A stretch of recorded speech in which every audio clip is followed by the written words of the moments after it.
Everyone, I think we're live now. So welcome to the Audit Committee. Thank you for coming. Can I, from the outset, say a couple of things? And it's incumbent on me to actually appreciate the work both our officers, our audit team has done, and it's appreciated that we've got a long-awaited report from the Director of Social Services. So we thank the staff and officers and our external auditors to actually bringing up the documentation. We can understand the impact of COVID-19 has on the operations, and of course this is a virtual reality in front of us. I say virtual reality, it is, we're doing things virtually, people are doing it from, so compiling, collating information is a difficult task, but nevertheless, I think we are where we are, and the documentations are here with us. So once again, I thank everyone for making this happen, and we are very diligent. Just to remind members, the audit committee has to be independent and impartial in terms of its scrutiny, and make sure that we do our job diligently. So thank you, everyone. I shall now open the formal meeting. Do we have any urgent business, Mr. Wood? Andrew? Non-received, Chair. Okay. Any appeals? Non-received, Chair. Any interest? Assume none. Okay, anything on the minutes? Could someone move them if there's nothing to be discussed from the minutes or matters arising from it? I move the minutes, Chair. Thank you. Seconded. Right, thank you, Councillor Clare and Councillor Watson, for that. Okay, we've got a large agenda, and in terms of structuring it, I'm hoping to finish by 12:30. If that's possible, but of course I'm going to allocate more time to a substantial document. So we'll move on to the agenda items. The final statement of account. We've got the letter from our Deputy Treasurer and the Deputy Chief Exec. So can I invite you to take us through and give us a brief resume on it, please, before we open the meeting to the committee members? Thank you, Chair. Just very briefly from me on the annual accounts before I hand over to Karen Gilfoy to talk through some of the amendments and challenges. We're seeking the approval today of the revised annual accounts and to, I think it's approve and acknowledge the attached letters of representation which set out the assurance around the accounts being prepared. The covering report sets out the changes to the main accounts. These include the updates on information for pensions and in particular in the cloud judgment, the change in policy for reporting heritage assets and some amendments. Karen is going to pick up in more detail some of the work around valuations, which is not quite complete, and sort of set out the implications for this committee this morning. Before I hand over, I'd like to thank the team and our auditors for completing this in what has been probably a uniquely challenging set of circumstances with COVID and the changing ways of working. The fact we have an extremely complex set of accounts, as I'm sure you now all appreciate, and the FRC, I put in my notes, I'm not sure it's the right word to use, obsession with valuations. Thank you. I'm now going to hand over to Karen. Okay. Thank you, Carol. First of all, I'd just like to say sorry if there's any confusion with the duplicated page numbers and the sizing of some of the fonts in the account. We will get that sorted before they're published on the website. As Carol says, the report that accompanies the accounts includes the amendments that have been made to the unaudited accounts. that were previously reported to the committee in July. The majority of the accompanying accounts are unchanged from what you saw in July. I'm very pleased to say that there's been no changes to the council's bottom line or the usable reserves.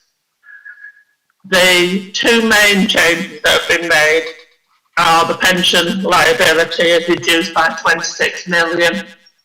That's updated information that we didn't have at the time we did the unaudited accounts, and it was requested following a consultation on the remedy of the McLeod judgment. On heritage assets, we have included items now that are worth under 100,000 individually, which we didn't before. There's a lot of those items, there's over 40,000 of those items, so it's not possible for us to get an individual valuation for those. But in total, they're worth an insurance valuation of 62 million, so we have included that in the accounts. Since the report was written, the audit is still ongoing and most issues have now been finalised with the exception of work on valuation of property, plant and equipment, and the ZARs will provide more information when they introduce their report. There has been an issue identified on the group accounts, whereas there's been an error in using a figure to calculate the group reserves and the airport investment. That equates to 3 million. We're asking Audit Committee that we don't, to approve that we don't make that change because group materiality is over 36 million, so it's not a material adjustment. Further issues with valuation of property, plant and equipment have arisen. Valuation identified that valuation of council houses has been overstated by 12 million. That's due to an inclusion of a sum expenditure that was already in the value that should have been included. And as detailed in the ZAR's report, they have employed external valuers to review the valuations that have been undertaken by the values employed by the council from some of our specialised assets. All those that have been reviewed are within the tolerance expected, apart from the Etihad Stadium. The valuers employed by Mazars believe that the stadium is undervalued by approximately 19 million, but the valuers employed by the council stand by their original valuation. Given the two issues on valuations net to 7 million, we're asking for the committee to approve us not to amend the accounts for those because they are below the materiality of the council single entity account, which is 31.5 million. And none of those issues again reflect the usable reserves of the council. That's all I had to say by way of introduction, but I can take any questions on the report or the accounts. Thank you. Thank you, Karen, and thank you, Deputy Chief Exec, for presenting this substantial report. I'm going to open the meeting to the members now. I just want to say to the members, please indicate the topic you're raising and the page number, so it'll be interesting for everyone to actually have that reference. So I shall open the meeting now to the members. Anyone like to make any comment, observation or questions, please? Thank you. I can see Ben indicating. Councillor Clare? Well, you couldn't see me indicating because I was still scrolling through the huge document to try and find which bit to refer to, but I think we're aware of the issue around valuations. That's obviously the thing that's cropped up, and we did discuss this at the last Audit Committee, did we not? For example, the council housing valuations issue we discussed, and Etihad Stadium. So I guess these things are difficult to bottom out, but I can accept on a broad basis that if we have some slight overstating of some valuations and an understating of another valuation. That there's no material difference. That's certainly acceptable.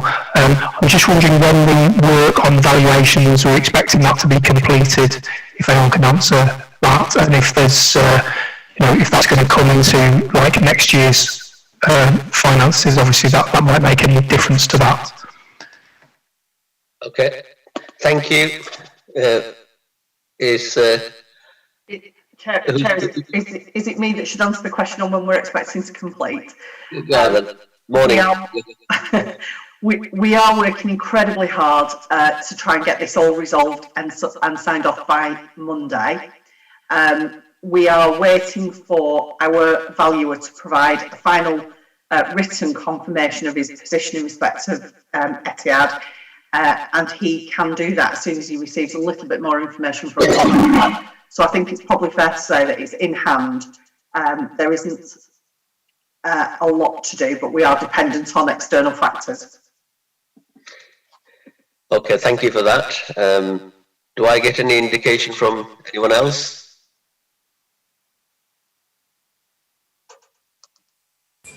Chair, Dr. Downs.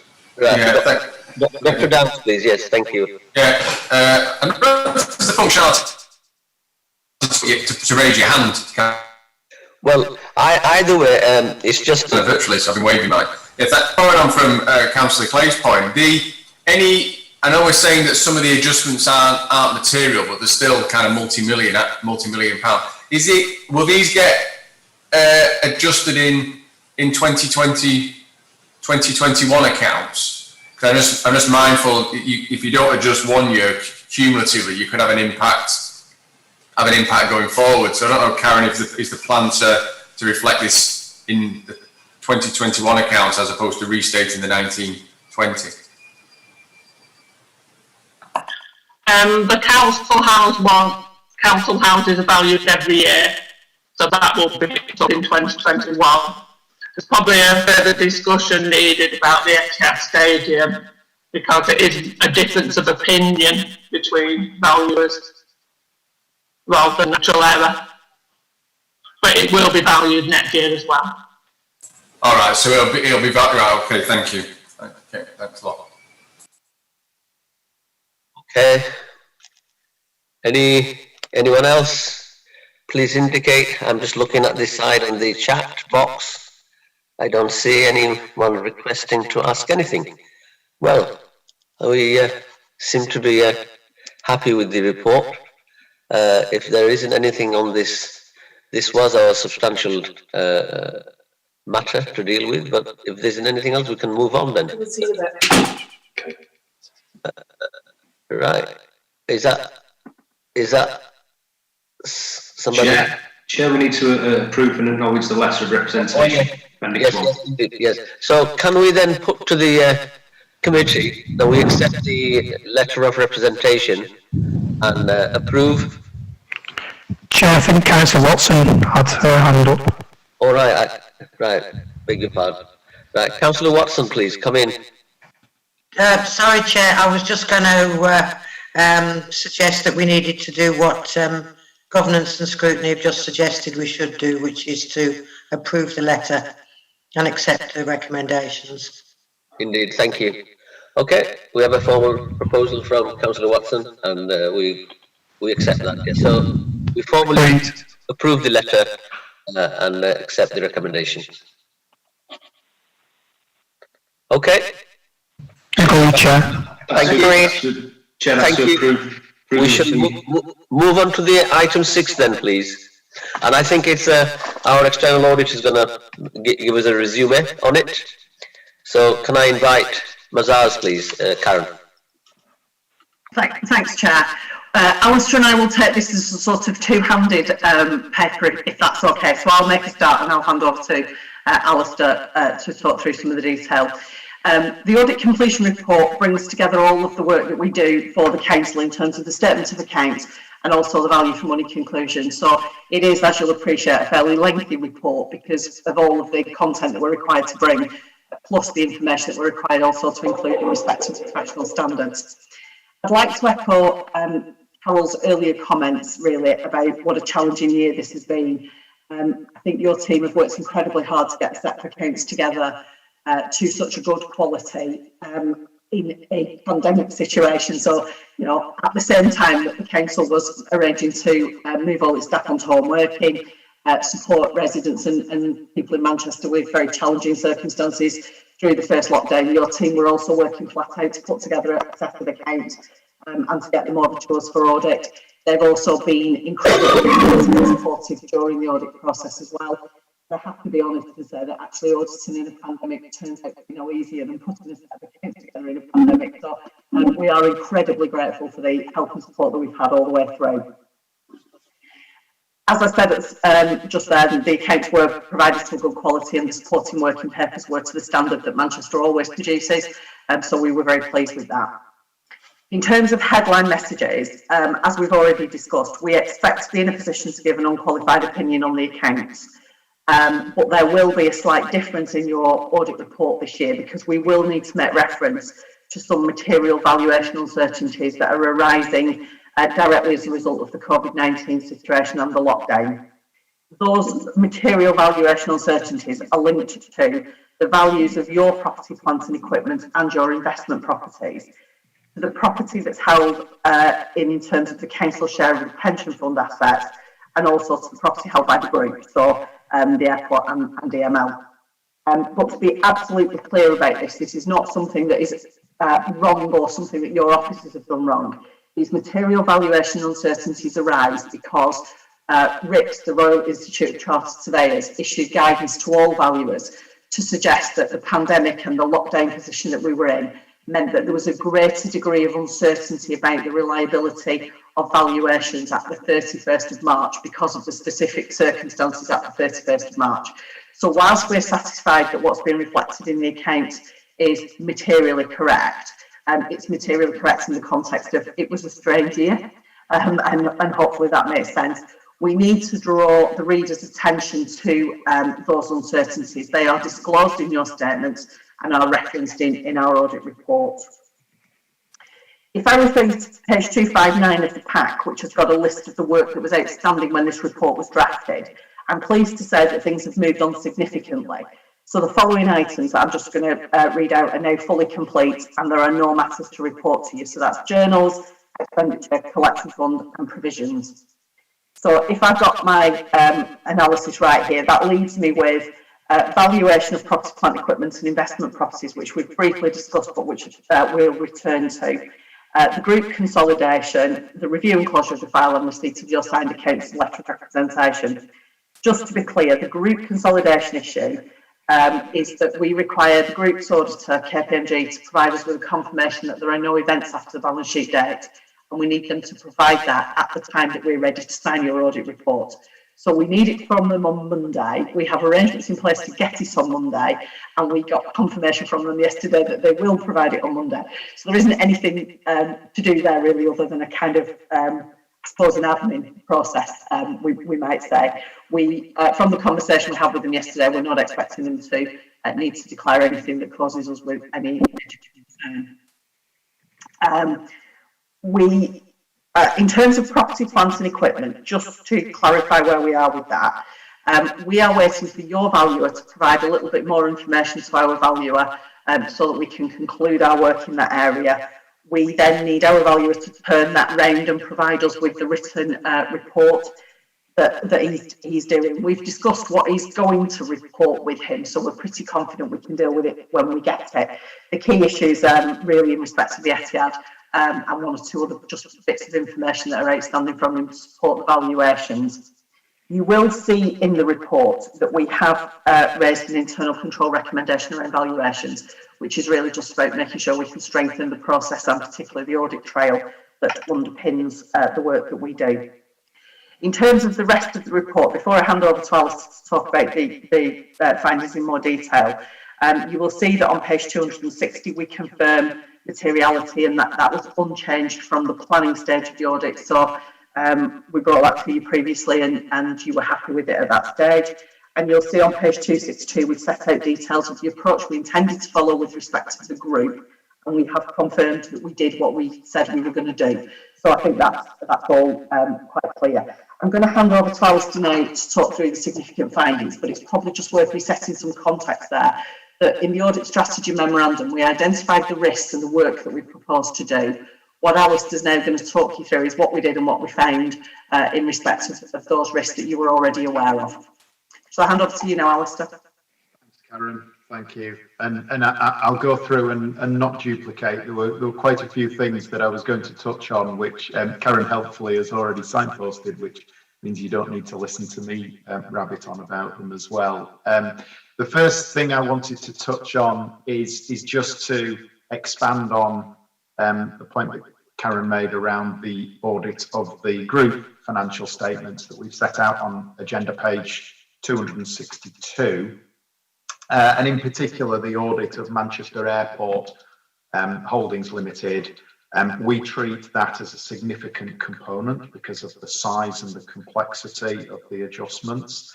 And we review the work that their auditor, KPMG, the work that they do in order to provide their opinion. We've included a brief summary on page 262 to say that there are no issues, there are no significant findings and no significant material adjustments that were made through that audit of your group entity that impacts on your group, and there's no internal control matters relating to that group entity that are relevant for you as the body charged with governance for the group overall, which is a good result. In terms of moving on to the next three sections that I'll briefly trot through, section 3 and our significant findings. I don't think there's an enormous amount I want to add on the property, plant and equipment, because I think between Karen Guilfoyle and Karen Murray that you've probably had enough about asset valuations. But we're obviously happy to take any questions of any detail around that work. In terms of the pension liability risk,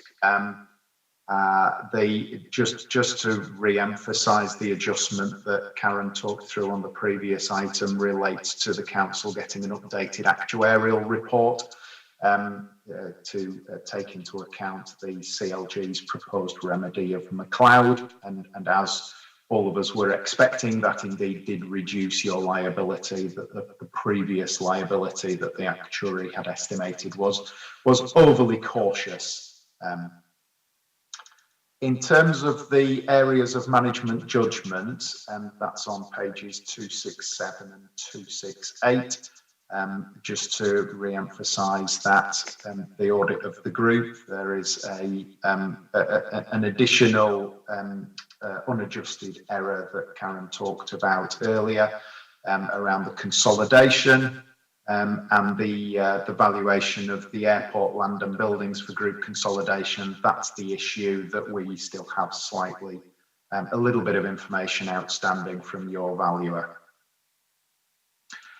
I won't touch particularly on the internal control recommendations because I think Karen's covered that, but you can see we raised that one recommendation on page 272 around improving the process for auditing for the council, getting information to support its valuations from its valuer, which then enables us to actually undertake the audit work we need to undertake on those external valuations. And you can see the council has put a very comprehensive and thoughtful response in the management response to that, and there are, I think the first conversation for next year is lined up for next week after we get this year out of the way. I think I might have a day or so when I'm not having to think about Manchester valuations before I restart next year, and Karen, myself and your valuers have a call next week.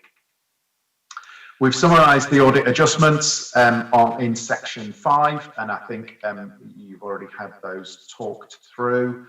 And just to confirm, in the final version of this document that you'll receive in advance of us signing the opinion on Monday, all being well, there will be the other adjustments that we've highlighted, that being the group consolidation, the Etihad valuation, which we believe is undervalued, and the housing revenue account assets, which we believe are overstated.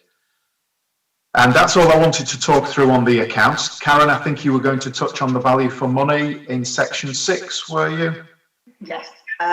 Thanks, Alistair. I'll just pick this up now, Chair, and I'll run through it fairly briefly. We intend to issue an unqualified value for money conclusion, which of course is a positive statement to say that the council's got proper arrangements in place, but it's important that in doing that you keep in mind that we were looking at your arrangements for the 1920 financial year here.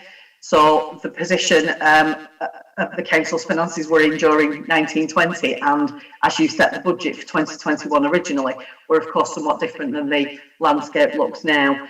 So what this report identifies is that the council had really good arrangements in place during 1920 for its financial planning. Yes, there were some demand pressures. Yes, there were some savings to deliver, but you had monitoring that was regular, robust, and identified any emerging areas of pressure or need for the council to take action. And all of that stood you in very good stead to set a budget for 2021. When you did that, you took the right assumptions into account in terms of inflation, pay and prices. You factored in those areas where there was continuing demand pressure. You factored in the saving schemes that were slipping or not where you expected. You identified and put in place new schemes and plans. And actually all of the assumptions that you made around things like grants and other income that you would get were all perfectly reasonable and sensible. And that allowed you to set a balanced budget, and there was a clear focus for the way forward. But of course, at the end of March, the world rather tilted on its axis, and your challenge is significantly different now in terms of scale, and that's because of the additional costs that you face for the new services that you're providing and the increased demand for existing services, together with the lost income and significantly the impact around fees and charges, the airport dividend and the impact on your collection fund shouldn't be underestimated. The council's got a significant level of earmark reserves, and of course that will help you to achieve your 2021 position, and to some extent it helps you for the future. But as you know, and as reports from management have set out for you recently, there remains a significant gap in your MTFP that needs to be closed, and it is going to require some very difficult decisions and a sustained focus in terms of capacity to deliver the schemes and savings plans that you identify. I know that arrangements are in place to deliver all of that. It would be remiss of me though not to recognise and acknowledge the challenging position that you find yourselves in, and the fact that that does mean that you will need to take some very harsh decisions in order to ensure the council remains sustainable through the medium term. That's all I was going to say on that, really. I think it feels like the position is well known across the council. Thank you, Karen, and your colleague Alex for this resume. Very explicit and very informative information for us to actually digest and make comments on. Before I invite the members, can I ask our Deputy Chief Exec and the City Treasurer to give a little perspective in terms of a response from what Mazars have just said? Responding specifically to the value for money opinion, I think I'm pleased with the comments made about the 2019 position. I think I always get our financial years mixed up. This year, I think we're projected to break even. I was quite gloomy about 21-22. I am slightly less gloomy about that after the spending review announcements yesterday. Clearly, we don't know what that means for individual local authorities until we get the finance settlement in December. But at least there was some recognition of the pressures that local authorities are facing, some of the social care pressures and some of the impact on our collection fund, which is the business rates and council tax income. But further updates will be issued on that in due course as we get more information. I think what it reinforces is the need for continuous, careful kind of financial planning. And whilst we may only have published budgets that reflect the lengths of the spending review and settlements for very, very good reasons, I think that financial planning behind the scenes has stood us in good stead and will continue to be an area of focus. In terms of all the technical work on the accounts, my observation would be it's probably been quite a frustrating process for all parties, including our auditors, our finance team and others, and probably, if I'm being honest, the teams of valuers that have been involved. And I'll be, as I said, I'm grateful for all the work and I'll be pleased when it comes to a conclusion. Whilst there have been some issues highlighted today and brought to your attention by our external auditors, I think the fact there aren't material adjustments on the accounts for a set of accounts that are that complex, and some of the sort of comments around the quality of the working papers is also quite a positive thing to take from all of this. Thank you. Thank you. Thank you for that. Thank you. Just, I've got a question from the technical support here. Somebody's trying to ring in. I'm trying to do multiple tasking here, but I don't think I can. I'll have to come off the kind of formal meeting to find out who it is. And I can only operate on at least 2 devices I'm doing now. So could the technical people find out? I'm sure the person who's ringing in is a valid member. Either the member could be. Is Councillor Sarah Russell with us? Perhaps she's ringing. It's Councillor Lanchbury. Right. It's Councillor Lanchbury. My internet has gone down at home, so I'm having to use the phone. Right, thank you. Did you want to ask any question on this, so I can give you the opportunity straight away? No, I'm all right, but also I've lost my papers because I was using my other computer to go into the council internet to use my papers. So I will shout if I need to. Thank you so much for coming in. Great. Now I'm going to open the meeting to the members, and I have to say, in terms of both from our internal audit report and observation, and from the external, we are maintaining a strong financial position in terms of the audit process is concerned, and I can see we're right on the dead on wire in terms of getting the reports signed off Monday. So that's great news. Right, okay, in terms of opening the questions, I have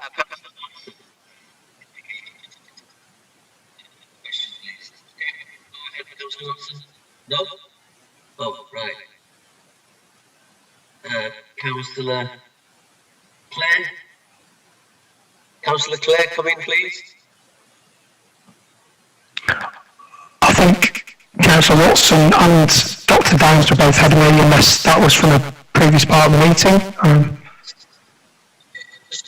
No, thank you, Councillor. I just had a quick question. I think it's me then Councillor Watson and Councillor Clay. Karen, when do we anticipate seeing Appendix B, which is the audit report? Because I think you referred to the material uncertainty. And I'd like to I think it'd be helpful if if it's shared outside the meeting with members, because in health, the material uncertainty was actually a qualified opinion. So I know, and the other issue was that it didn't apply to all auditors didn't take a consistent view, and it didn't apply to all NHS organisations. So I think if all local authorities are going to get this opinion from their auditors, I think that's some comfort. But I think it will be helpful for us to see it, and whether we anticipate this being a blanket approach to all local authorities, or there will be some variation. I'm happy to circulate a draft outside of the meeting for members' information if that's helpful. It's actually still with our technical team for final review, but we'll get a version out to you as soon as we can on the understanding that it might change at the margins.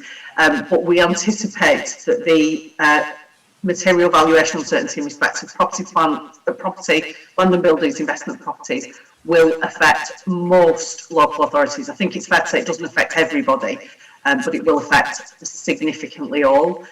So not unusual at all. And the one in respect of pension assets, as far as I know, is also an issue in every set of accounts as well. I haven't seen one yet where it isn't. Okay, and is it a form of qualification? That's what I think it's helpful. Is it a form of qualification? I'm going to ask Alistair to jump in on the back of that, because it's reflected because this is a public interest entity, it's reflected in the accounts in 2 different places, in 2 different ways, and Alistair's probably better placed to explain that difference than I am at the moment.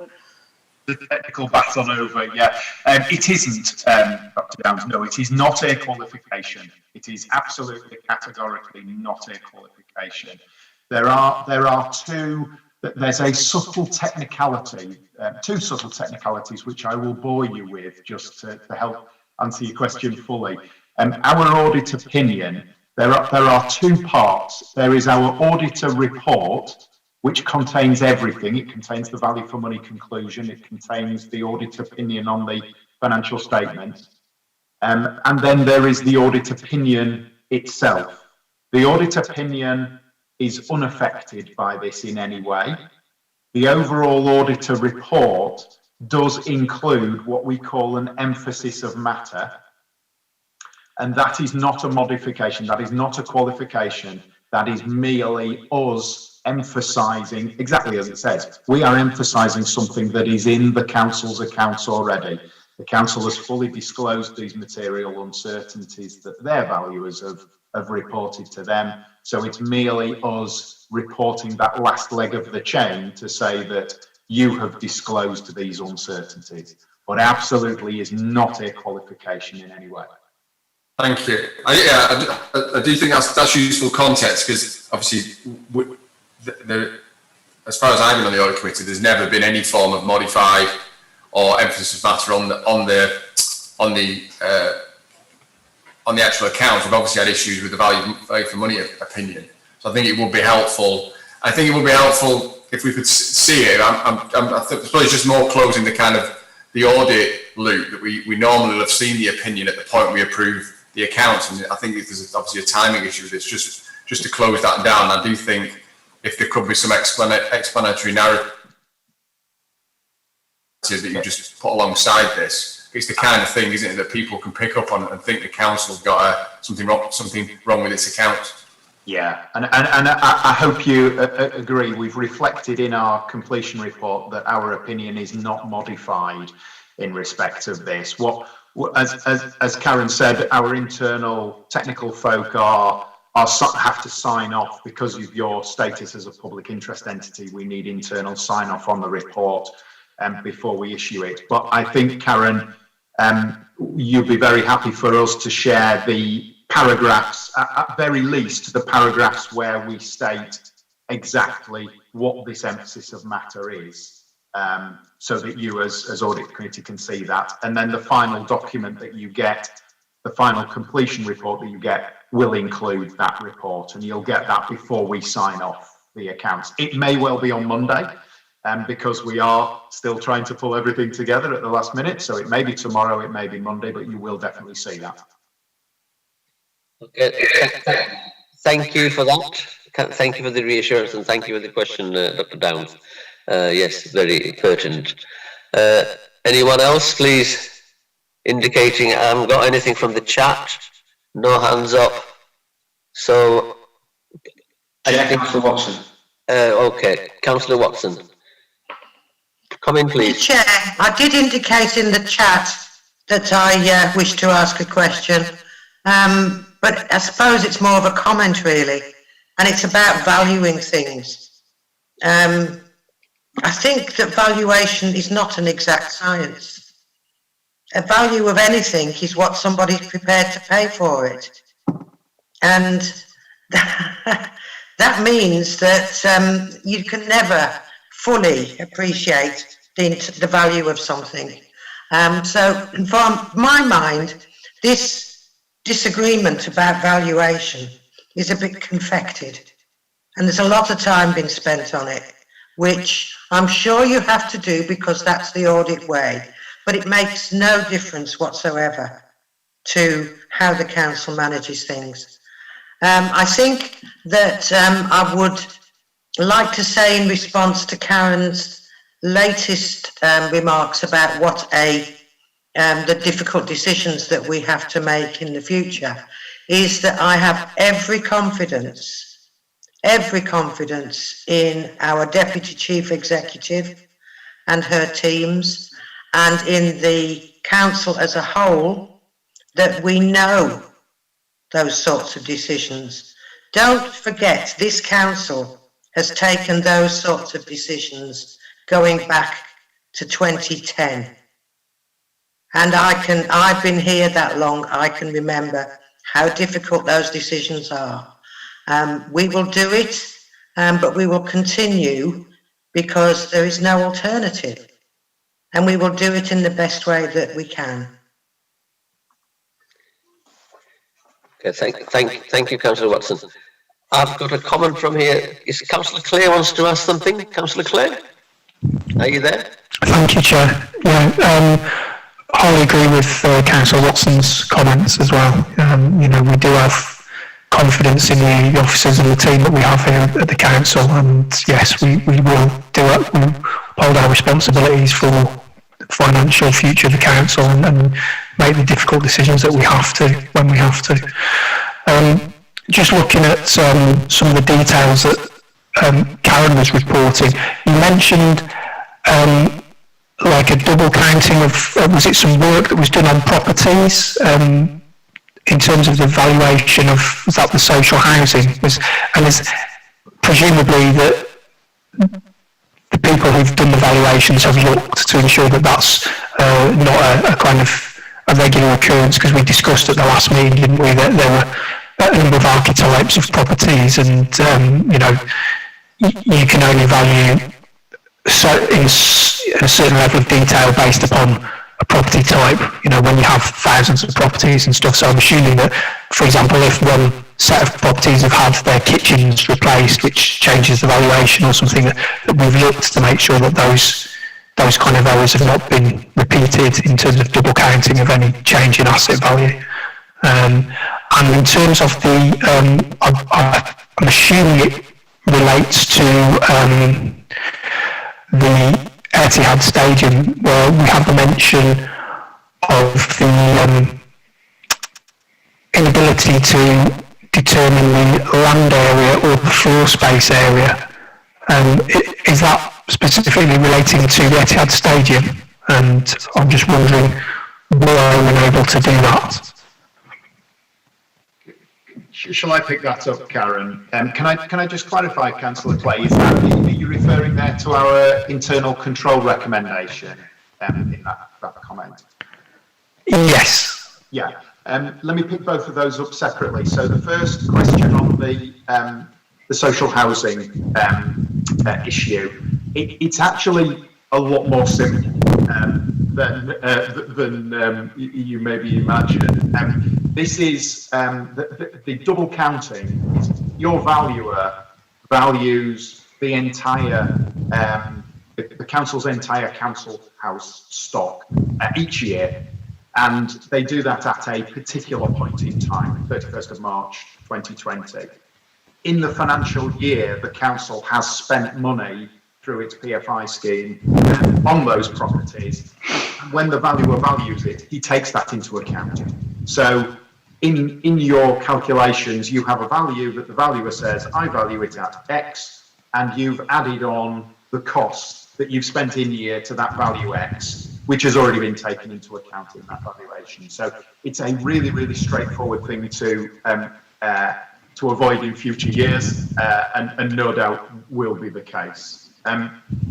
In terms of the second point and your second question and our internal control recommendation, it doesn't actually relate to the Etihad Stadium. No, it relates more generally to the difficulties in auditing valuations, and particularly this year, with the increased focus that we have to have, that our regulator says we need to have on these areas. As a result of that, we've had to challenge far more around your valuer across the breadth and depth of the valuations they've done, be they on schools, leisure centres, car parks, whatever it is. There are assumptions and there is source data, and it's really just wanting to get a good, strong, robust approach to the council being confident that when the valuer says, I valued this property and it's 1,000 square metres, that it is 1,000 square metres, and you are content that that's right, so that gives us something to be able to audit. So it didn't actually relate to the Etihad. The Etihad is a separate matter, which Councillor Watson neatly summarised, is a disagreement, a difference of opinion between two valuers on how to value an asset under the accounting standards. Does that help answer your questions? Thank you, that's great.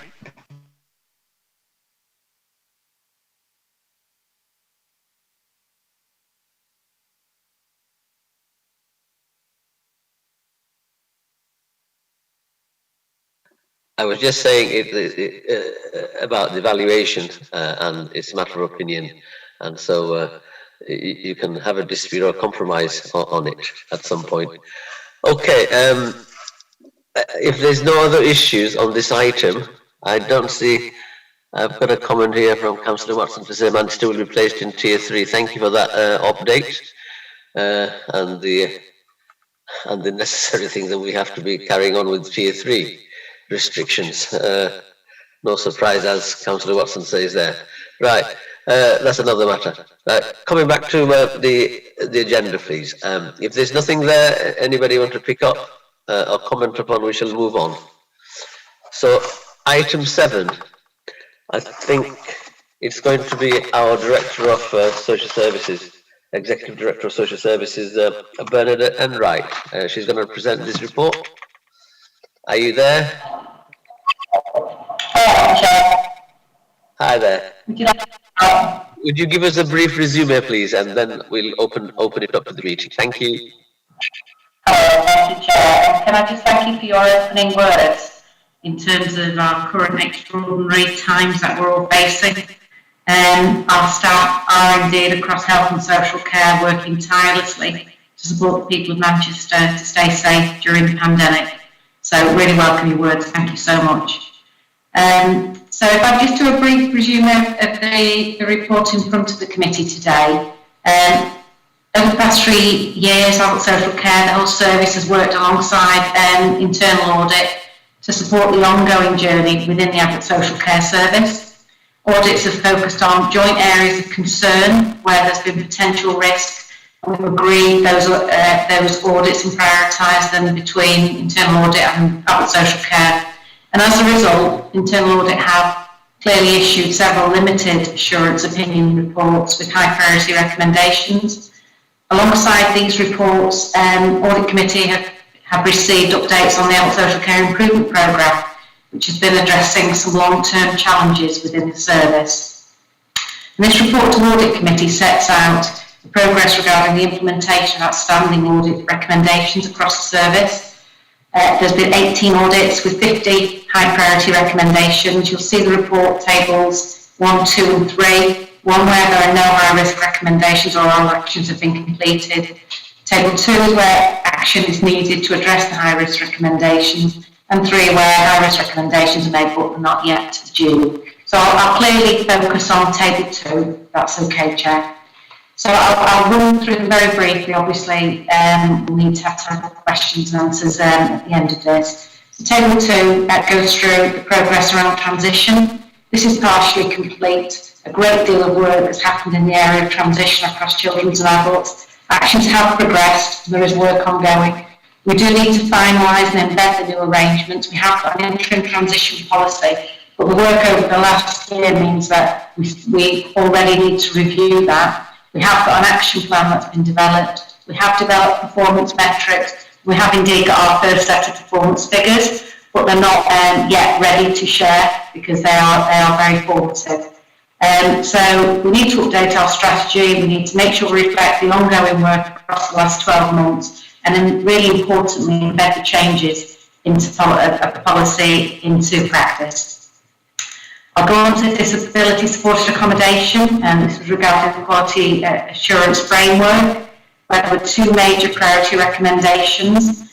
Again, a great deal of work has occurred within the service. We have revised the quality assurance process. We've got guidance on service audits, we've got a moderation process and a schedule of activity, which was actually agreed in January of this year. We did start the audit process and some were completed, but then clearly we had to pause it due to the unnecessary response to COVID-19. Our top priority obviously at that point became the safety, day-to-day safety of our citizens and staff, and we needed to make sure we were effectively managing the risks. And we've given one example there in terms of what we had to do reactively and putting a PPE audit in place to make sure we were supporting our staff and our citizens to stay safe. And that was a major priority. So we will resume the audits as soon as we can. It is largely completed, and we will confirm when we can start those audits again safely. Thirdly, I'll go on to management, oversight and supervision. Again, significant progress has been made here. We have had significant supervision training. We now can gain assurance that supervisions are taking place. We've increased the number of managers within the service who are supervisors. We've further updated our supervision policy based on the actions taken and those planned as we transition to a new computer system, Microsoft 365. We need to embed that, and then the actions will be evidenced by the end of 2021. With regard to mental health casework, again, there's been progress made here. It's in relation to timeliness, record keeping, management oversight, and reporting annual reviews, safeguarding care packages. Sustained improvement of partnership work has taken place between ourselves in the Council and Greater Manchester Mental Health Trust. We're going to go through some of the details of those actions with internal audit and GMMH in December. Each division now has its own safeguarding plan. We've got 85% compliance for safeguarding training. We've got a system in place to monitor safeguarding referrals. And we've recently commenced a qualitative audit of casework. We've very recently, in the last just over a month, appointed 3 social care leads to be a critical key professional lead in each of the 3 localities, and they will focus on quality assurance of adult social care, delivery of statutory functions. We're going to be monitoring the progress in monthly meetings. With regards to the key performance indicators and monitoring, we're looking to make sure in our refresher Section 75 agreement, we make sure that that's very clearly in the content there, and that we can monitor it through our regular monthly meetings. I'll move on to floating support, where there were 2 major recommendations. 2 of the 3 have been completed. The service has analysed its documentation to make sure we were working effectively in regards to casework, and there have been major improvements in the consistency of casework evidence. The 3rd recommendation is very much dependent on phase 2 of Liquid Logic, our new computer system. So we are anticipating we'll be able to do that by mid-2021. The report further sets out details around the adult social care improvement plan. I won't go into detail there. I know the committee has had it previously, but it does set out an update. And just finally, I'll go on to the not yet due recommendations, but again, just to give some assurance to the committee, good progress has been made both with the safeguarding casework management and the supported accommodation, and we are confident within the service we are on track and we'll be able to complete those actions on time. So just to conclude, I do want to acknowledge the actions agreed have taken longer, and the actions in response to the audit reports have taken longer than we would have wanted to implement them, and it has been, I absolutely acknowledge it's been a cause for concern by the Audit Committee. I do want to give assurance that the outstanding actions are a key service priority for me and my senior team and all of our staff. To really embed the improvements and change, we need to make sure we're doing this alongside our overarching improvement plan for adult social care. For the outstanding areas, there is absolute clarity on the actions that need to be taken and the plans in place. And I suppose just to kind of reiterate again, a key factor, there's been 2 key factors. The first one has been the wider improvement across all of the adult social care service, which has been a very significant piece of work. And secondly, obviously, we've been impacted by COVID this year. The report does set out the context in terms of the improvement work, and that includes significant staff recruitment after investment into the service, which was extremely welcomed and extremely timely. As we entered the pandemic, we were able to kind of look at our staffing levels and make sure we had safe staffing levels to keep people supported. We have looked at reducing our waiting list, both for assessments and reviews. We've mobilised new home care contracts, which will be more reliable. We've strengthened our comms and engagement with staff. We've introduced strength-based practice, which is a different way of working with people in Manchester to keep them safe and well and support them to be as independent as possible. And all of this has been done alongside significant system transformation around health and social care integration. And I suppose I would just want to comment, and it does refer, Chair, back to your earlier comment, this has been a significant strength for us as a system to have integrated services and a joint response to the people of Manchester to support them during this pandemic. So just to conclude, Obviously, the committee is asked to consider and comment on the report, and obviously happy to take any questions. Thank you, Chair.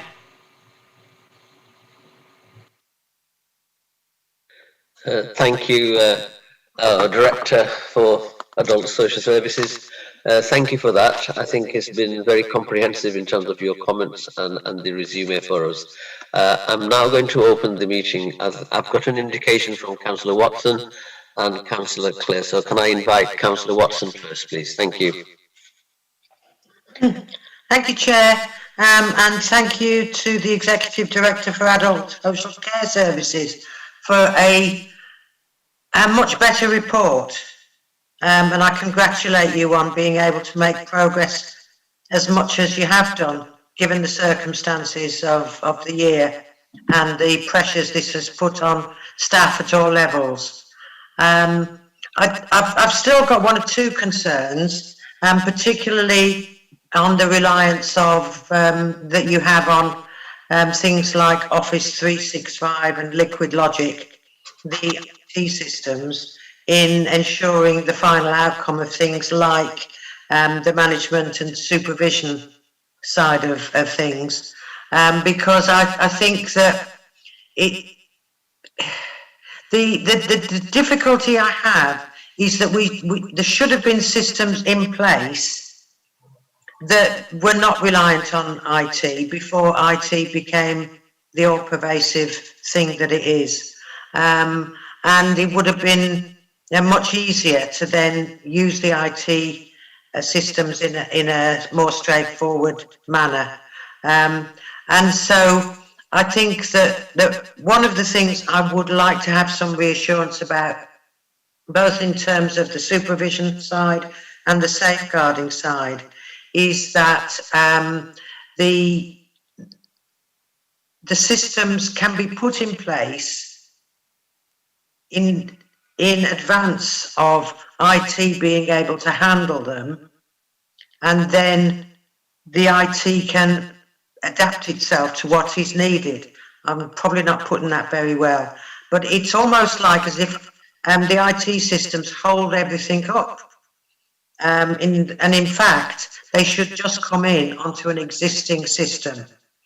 And I don't know whether you'd agree with me about that, but I'd like some comment on it from maybe the head of internal audit, because he has to come across this all the time. Thank you. Okay. Observation and question raised by Councillor Watson. We have two options here.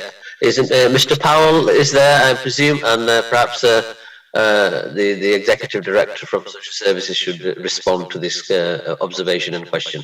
Thank you. So whoever wants to take the call first, go ahead, please. I think the Executive Director has left us for a while. Oh, there she's back. Can you hear me? Yes, we can. I just frozen off screen, apologies.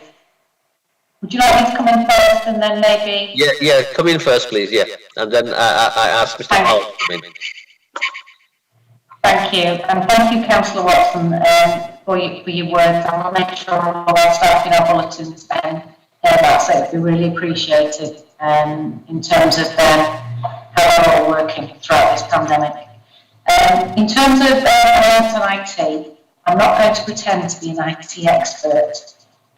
What I know is we're trying to make sure IT makes our reporting more reliable by having mandatory fields. So at the moment, we're very much reliant on managers filling in spreadsheets. We had it on Google, for example. So we want it to be that it has to be filled in when somebody has supervision, and then we'll have really accurate recording. It has been a challenge moving from the old computer system to the new computer system for all sorts of reasons that I won't even try to explain. But we are trying to make sure the system is there to be supportive. I agree with you, Councillor Watson, it would be wonderful just to move from one system to another, not be reliant on changes. That's the situation we're in because of the system we moved from, unfortunately. But the service is working really, really hard to make sure it does put in place those tools that will really assist assurance that the right things are happening at the right time. Thank you. Mr. Powell, are you there? I am, Chair. Hopefully you can hear me. Yes. Just to say, I totally support Councillor Watson's point, and I think from my perspective, certainly systems and principles and process should always inform the technology solution and not the other way around. I think that's why, to be honest, some of these things are taking a little longer as well, because what we do need to ensure is that before there are changes to technology systems, we are clear why we're doing that, and it links to the principles and the process. So as the director referred to, the inclusion of mandatory fields, we should only do that in an IT system if that is part of our principles and process for social care casework. So just to say, I totally agree with Councillor Watson's point, and that's certainly something our audit team would look for.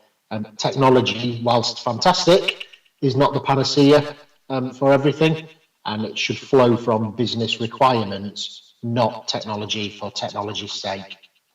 Okay, thank you. I have now Councillor Clay, and then... Thank you, Chair. Well, just a brief comment on the technology. Of course, one of the main problems when people commission technology is not knowing what they want it to do, and that causes a lot of problems with computer systems and how they're put together for various organisations, which may well not be the case for us, but something to consider. Obviously, Councillor Watson's mentioned Liquid Logic, which apparently is an improvement on what was there before, and we've mentioned the Microsoft 365. Now that kind of transition doesn't seem to be quite so smooth as we'd like for councillors, certainly, so I'm wondering if that difficulty will affect any of the timings that we have here for achieving the outstanding recommendations. I'm also, in terms of the Paris system, which is used in mental health casework, if there's anything that we can say about whether or not that is causing us any difficulties. And absolutely understand it's been a very, very difficult year for everybody, and the executive director, management and staff, adult social care have worked incredibly hard under the most difficult circumstances we can possibly imagine. It is a kind of once in a generation crisis that's hit us this year, but we obviously do need to think about what we're prioritising, and some of the stuff around safeguarding and management oversight of casework would actually relate to protecting people in need, and so that's why we'd have concerns that this has not been achieved quite as fast as we'd like, obviously understanding that there's going to be difficulties under coronavirus. So any comments around that, please, and particularly around Paris and the mental health casework, where there does seem to be quite a few outstanding recommendations for a long time, and it's a serious area of concern for us. If you can shed any more light on things in mental health, please. Thanks, Councillor Clay. So we've really strengthened the work between the council and Greater Manchester Mental Health through the. I've got an assistant director who's the key link in now to professional lead in Greater Manchester Mental Health. We're clearly working on two different systems. I am going to start trying to look as if I know what I'm talking about with IT, and I don't. But I do believe, I understand there's some kind of connectivity between Liquid Logic and Paris where there wasn't previously. We are getting over it by some of the forms that we're using. We're working with mental health, trying to improve practice on the ground, and the performance metrics that I've talked about, performance indicators, going to be making sure we're collecting the right things to give us assurance for that. In terms of the two different systems, in terms of 365, I've not heard of any significant problems from a practice perspective, which is really good, because we did struggle with the move over to Liquid Logic, and we're still working out some gremlins there as well, but we're moving in the right direction. I haven't heard significant issues in terms of practice because of use of Paris, but I will pick that up, because they only moved on to Paris about, was it 12, 18 months ago. Themselves in Greater Manchester Mental Health didn't make them a different system. I will pick that up, Councillor Clay, and make sure there isn't any issue. I haven't picked that up particularly in other areas of practice that we've been looking at. Thank you. Dr. Duff, you want to come in?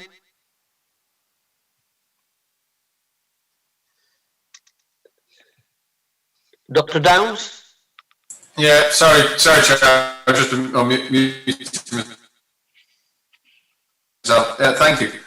What I've been trying to do is kind of reconcile this paper in the table with the previous report we got. I think we got it in September with the outstanding recommendations. So I think I can see that. I suppose what I'm still struggling with slightly is the next time we get the outstanding recommendation report, we'll have a series of actions that will still have a date that will now be even more overdue, and it'll have partially implemented or implemented. And actually, in the table on page 5, and I think it refers to it, there is 2 outstanding recommendations for. Let me just find. I'm flicking between two agenda papers here for the disability one. So I just think and I recognise the progress has been made. We just seem to have now got into a position where we're good. I don't know whether we need to, and this is maybe a question for Tom to pick up with the exec director, but it's whether that outstanding recommendation just needs a revisit, because otherwise we're going to continue to have something that's got, like, rather than 23 months being out, it'll be like 29, 30. It'll just keep ticking on, because what I couldn't get from the paper is recognised progress, but there weren't firm end dates for when some of the recommendations will actually be closed down, and some of them it refers to further discussions required or work with Greater Manchester Mental Health, for example. So I don't know whether some of these are just time elapsed, but we can't lose the audit trail, whether they need a revisit. Otherwise, we're going to be having the same when we bring the outstanding recommendation report back in. And bear in mind, these are public papers as well. Back in the next audit committee, I think it's due. It'll look like a number of recommendations are getting on for nearly 3 years overdue now. So I don't know, Tom, whether you've got a view on that and how we handle this. I invite Mr. Powell for a comment, and then I'll ask the executive director to make her observation on this. Thank you. Mr. Powell. Thank you, Chair. And certainly from my perspective, Dr. Downs makes a very salient point, and it's part of the discussions that we've been having across the adults leadership team with the director and colleagues, is about are these still the most relevant and appropriate recommendations given the passage of time? I totally agree that from an internal audit perspective, I wouldn't just simply want to disregard things because they're old, but I think an opportunity to refocus on what the current risks and priorities are, I think would be useful, and for us to share that back with members as well. He highlights a particularly interesting one, and interesting that you picked that one up, because the Disability Supported Accommodation Service, you rightly refer to, there's a narrative in the report where work is ongoing, but by the strict letter of what we recommended, I class those actions as having been completed. I think what we do have is a recognition from the director and her leadership team of not wanting to stop the focus in these areas until new systems and processes have been embedded. And so I do think there is a piece of work, and we have discussed this with the leadership team recently, about that look across all the recommendations and making sure that they remain relevant, they remain pertinent, and they focus attention of the business in the areas of key risk. So I think that would be something useful to maybe update as we're due to come back to committee in January, if that makes sense. Yes. Can I bring in the director now, please? So I absolutely agree with Dr. Downs' comments and Tom's reflections. For some of these recommendations, we are nearly there. And the disability supported accommodation one, we agreed all the process in January, we started the audits, and then because of COVID, it had to be paused. So for me, the discussions with Tom, his team and my team was, we need to make sure these are all truly embedded, so I didn't want the focus to stop on them. I want to be able to tick it and say, yes, the improvements are embedded, it's sustainable, and we've got evidence to show so. So we wanted to show the progress made to the Audit Committee today, but we know we've not quite finished a few of them off, and it has taken longer than we would have wanted for the variety of reasons we've said, and it's whether or not we just do that and then we're able to put those dates on. The problem is some of them I can't quite put dates, and because of the liquid logic situation. So I know, and I absolutely agree and understand what you're saying. These still the right focus. From a service perspective, I'm still going to be wanting to make sure all those improvements are embedded. Okay, thank you to Mr. Powell and Bernadette for the clarity. I'm sure any recommendations and pending recommendations can be reviewed and refined and make appropriate progression on this. So I'm assured. Dr. Downs, are you okay, or do you want to come back on a supplementary? No, I think I just think what you proposed is helpful. Otherwise, we can keep focusing on a recommendation, and this part of it will be is it 99% complete? And I think just revisiting these, given the age of them, given everything that's been done, without losing. Like I said, we can't just forget about audit recommendation reports because they're old. But we do run the risk of continuing to talk about some of these when the world has moved on significantly. Thank you, Dr. Downs. Thank you for that. And I think every comment you make is on board, and certainly reviewing and refining the process and recommendations will be with us in forthcoming reports. Thank you. If there's nobody else on this item, I don't see anybody's responding to the. Right, so we shall now cover item 8, and it's our Deputy Chief Exec, I think, is going to present the report. Is that right? The City Treasurer? Yes, that's correct. No, I am here and I was still listening. Thank you. So you want to give us a brief resume on it, please? Yep, short update on the interim Treasury management strategy. I'm going to take the bulk of the report as read and just draw your attention to a couple of things. The first one is the report really highlights the fact that we are currently relying on temporary borrowing to meet our planned borrowing needs. We will obviously review this, and we will review it in the light of the announcements made as part of the spending review yesterday on the reduction to the PWLB rate. The report updates on the PWLB consultation. This is something that is really important to us. Whilst I wouldn't necessarily agree with all the commercial activity some other local authorities have undertaken, I think it's really important that we maintain the flexibility that we require to borrow prudently but to meet the strategic objectives for the city. And I think the other thing that the report just highlights is the volatility of the current market conditions and the economy due to the impact of COVID-19. Happy to take any questions, Chair. Thank you, Carol. I think your report is comprehensive in terms of all the potential and possibilities there. Okay, I'm going to open the meeting to members. This particular item. Anybody want to come in, please?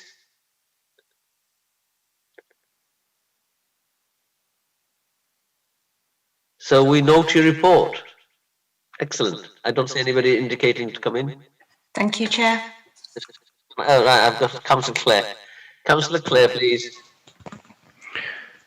Thank you. Just if you could confirm, Carol, because I haven't waded through the Chancellor's announcements yet. So has the Public Works Honourable position changed since yesterday, has it? And if you know what it is, could you tell? I think the announcement highlights the planned reduction in the consultation to reduce by the 100 basis points, which would bring it back to the level that it was before there was that unexpected increase. There is some small print that comes with it that was due to be announced today. I haven't spotted that yet, so I haven't had a chance to review that or understand exactly what that means for us. Thank you.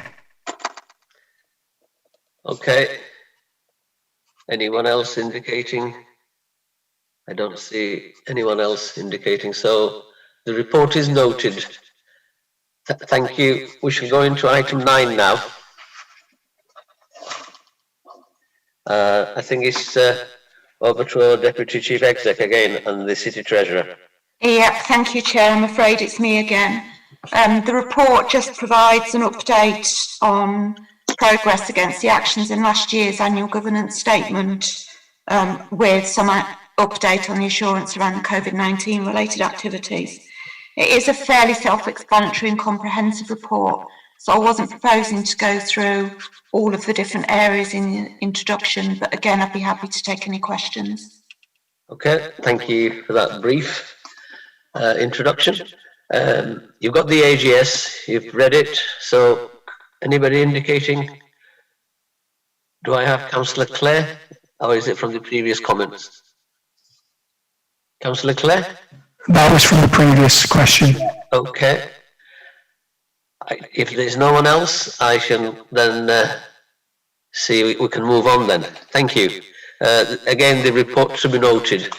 By Chair, I did have a question. Do beg your pardon. Councillor Watson, please. I haven't managed to get to the chat in time. Okay. Because we got through the previous report so fast.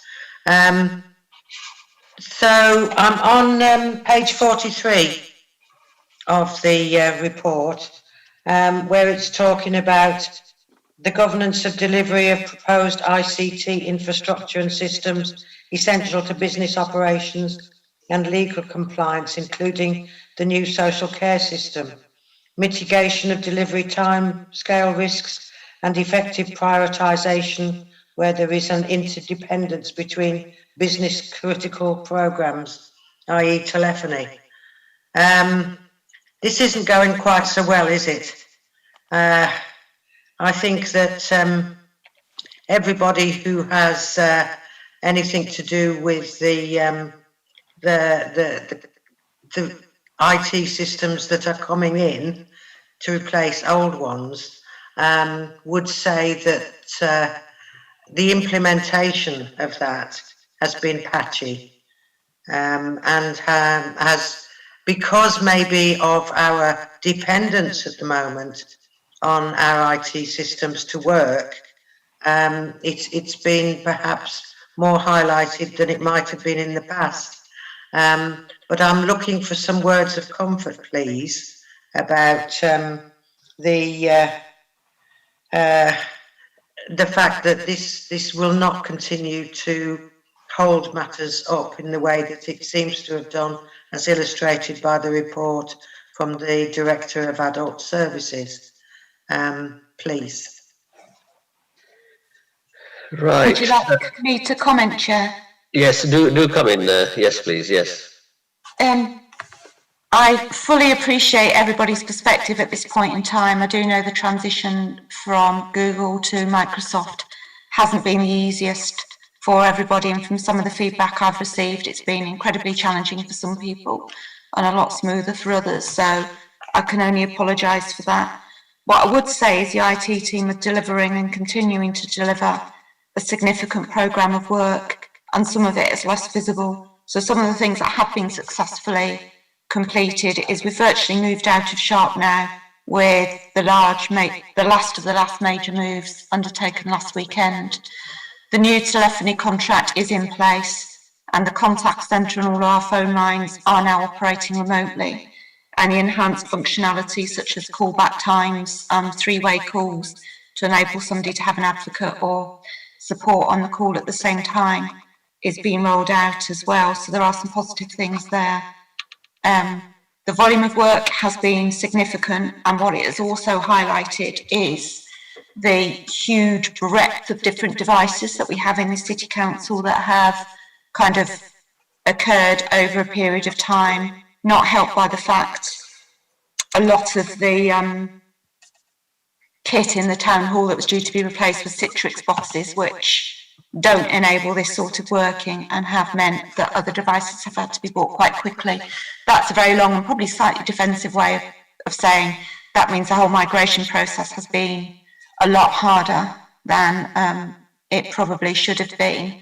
And there has been a mismatch in timings between the needing to get off Google and everybody having access to up-to-date kit and new devices.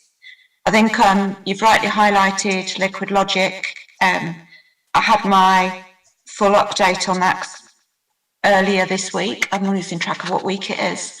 I think children's services are pretty much about to move into business as usual now. The adult social care position has been a lot more complex. It's not just the system functionality, it's the volume of kind of service and behaviour change that moving to a new system and staying pretty vanilla with it requires. And that covers things like the commissioning, the contracting and the payment processes as well that go alongside it. So I think Bernie has probably had a doubly hard job of not just the technical aspects of it, but the business change that goes alongside it, which has been completed in probably what isn't the easiest of years. I think I would thank the IT team for the huge amount of work they're doing. Also taking the opportunity to relook at the support model for members as well. I think Satnam's been pretty good actually in dealing with everybody's queries. I'm happy to take kind of, didn't mean to personalise that, sorry, because clearly I wouldn't want it to look like direct criticism of an individual if you're not happy with something neither. But we are looking at how we provide the right support for members, and this has prompted us to do it differently in these circumstances. And I think I'd summarise by thanking IT for all the hard work, acknowledging there probably are areas that we could have done better, there always are, and acknowledging there are some challenges with moving from, continuing to move from the legacy estate that we have to a more modern ICT infrastructure. And sorry, Chair, that was going to be a short answer and it's turned into quite a long one, so I'm sorry for that. Can I come back, Chair, please? Go ahead, Councillor Watson. I think partly the point I was trying to make is that our reliance on tech has been so emphasised over if I'll personalise it, I am doing things with technology now that I never dreamt of a year ago, because here I am at a virtual meeting, and I have to thank all of the technical people that have made meetings like this possible for us, because it means that councillors like myself who cannot travel at the moment can actually continue to play a full part in these sorts of meetings. So that's the good side of it. It's just that the difficulties that are revealed in such as the report from the adult services, I acknowledge what you're saying. It is more difficult for them to work the systems, and it's those systems again, isn't it, that require everybody to do what Bernie Enright said, which is to actually have mandated fields and all that sort of thing. And it's also, I think, an issue in terms of how we proceed forwards with the communication with residents, and the if you like, the idea that we can contact everybody using technology, and that's a false assumption, I think, because one of the things is that you don't know who you've reached and who you haven't, and that's always going to remain a problem. And now I'm beginning to wax lyrical, and I apologise for that.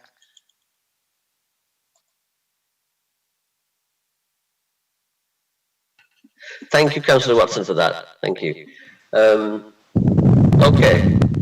Did anybody else want to have a... Could I make a very brief comment? Yeah, yes. Chair? Yes, go ahead. My personal experience, although I've had some difficulties, that the IT staff within the council have been very supportive, and I think it's just, as we said, the process is difficult. Also, Chair, I'm sure I don't have to draw your attention to the update on equality and the welcome statements on our intentions, including to ensure that equality and when we look at our budget decisions in the future, that we'll be looking at the societal impacts on various groups, including BAME residents and also people with deprivation, poverty, who are disproportionately from BAME groups as well. That we'll be looking at that very carefully and doing impact assessments before making any decisions, and also welcome the comments on Black Lives Matter and the continual work we've done to engage people through the Our Manchester strategy, which shows that these equality issues are very important to people in Manchester. Thank you, Councillor Clare. Thank you very much. I've got a comment that I noticed that older people are also included in that, which is, I think, a significant change in terms of equality issues. Thank you. Thank you, everyone. Thank you very much. I'm sure our Deputy Chief Executive is working with the team and everyone else in the city in terms of equality agenda.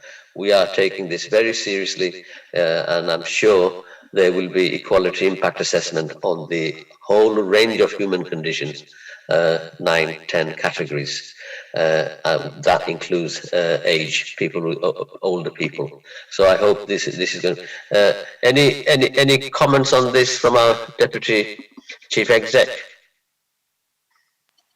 No, just to thank yourselves for your comments, and we'll continue to take all of these agendas very seriously. Excellent, thank you. So we shall move on to the last item now, if we may, and I think our target was 12:30. We're nearly there. Now then, it's again you, Madam, the Deputy Chief Exec. Can you introduce the report briefly? Happy to. You're probably sick of me this morning, and Sarah Narici, who's head of our governance unit, is also here to answer any questions on it. All I was going to say is the report highlights the progress and all of the partnerships that have been rated as medium. Again, I'm not going to attempt to go through and summarise the main points from the report because it's fairly self-explanatory, and I suspect the interests of this committee will be in different partnerships. The report also goes on to highlight some of the changes that have been planned to the process. Now is the right time to relook at it and make sure we have something that's robust to support the council and its work in these areas. Thank you. Thank you for that. I'm going to open the meeting to the members. Do we have anyone with a particular interest in our partnerships? Are we happy with the recommendations and the report? Anyone? Chair. Yes, please go ahead. Thank you, Chair. Couple of questions on some of the items on this, some of the parts of this item. So just when I was looking through the report on the Northwoods and looking at what we're doing with Northwoods, which obviously is very important for the future of the council and ensuring that we provide the best possible service in terms of the council housing service for residents of council housing in Manchester. I noticed that in the Avro Hollows report that follows afterwards, it mentions that they've been successful in their own repairs and maintenance contractor, and that tenants receive a more cost-effective and efficient service. And it just begs the question, with 312 properties, they're obviously doing something right, and we do perhaps need to consider that when we're looking at how things were done with Northwoods and any difficulties that we might have there. So I'll leave that question for the Deputy Chief Executive if she's got any comments on that. My other question was in relation to Manchester Internet Festival and the factory project. Obviously there is a lot of exciting cultural events and stuff that they've been involved with, including digital events, which is great to see. However, we do have to focus on the cost implications for the factory when that does finally come to completion. And just if we are confident that the board development is now more appropriate for an organisation which is managing a fixed asset with considerable fixed costs, which obviously the factory will be, as opposed to an organisation delivering a kind of an events basis where you hire venues, you hire in equipment, and you don't have fixed costs and fixed assets which you have to safeguard and to budget for appropriately. Thank you, Councillor Clare. I'll invite Deputy Chief Executive to respond to that. So it's the factory and the Northwood housing. Thank you. In terms of Northwood's housing, we're currently going through the procurement process for their remains repairs and maintenance contract. So it probably wouldn't be appropriate to comment too much at this point in time. I'm also aware that there are some issues around tenant management organisation, which again, it probably isn't appropriate to report on at this particular point in time, but we will bring an update in the next partnership update and make sure relevant members are briefed. On the festival and factory, totally agree, we need to have confidence that the infrastructure and support within Manchester International Festival is fully geared up to operating a large multi-million venue. There has been significant programme of work around board development and making sure that assurance will be in place. There is also a significant amount of work, and now is probably the right time to get into the detail of it, not in this committee, sorry, I meant myself in terms of the work, around assurance on the business plan assumptions and decisions which underpin all of that. Sarah, who's here, I can see nodding at the bottom of my screen, is supporting us in making sure, from a City Council funder perspective, we're working with MIF to make sure all of the right controls are in place and we have that assurance around the business plan. Thank you. Thank you. Councillor Watson, please come in. Thank you, Chair. I think the most interesting part of this report is the information on page 67. Which is about the changes that are planned to the governance and oversight and the revised ranking system.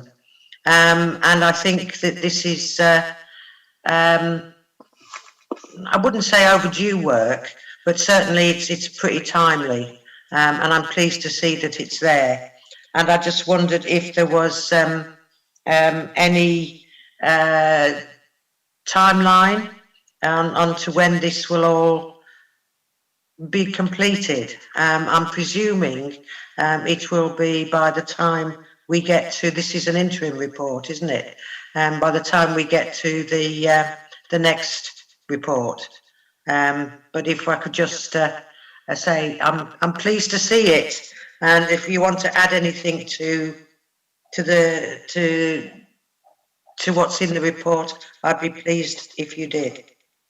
Thank you. I'll let Sarah comment on that one, but just to sort of recognise it's Sarah that's sort of recognised the need to do this and driving this work with colleagues across the rest of the corps. Thank you. Thank you.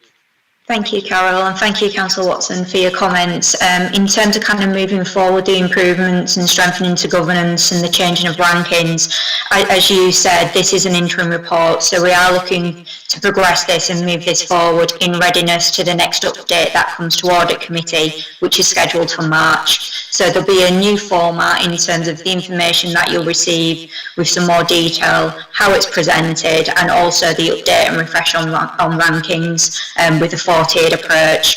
We wanted to get to a point where there's some more correlation to the annual governance statement, hence the 4 steps in terms of rankings, and providing the link officers working on the partnerships with more support to move these different entities up those different ratings.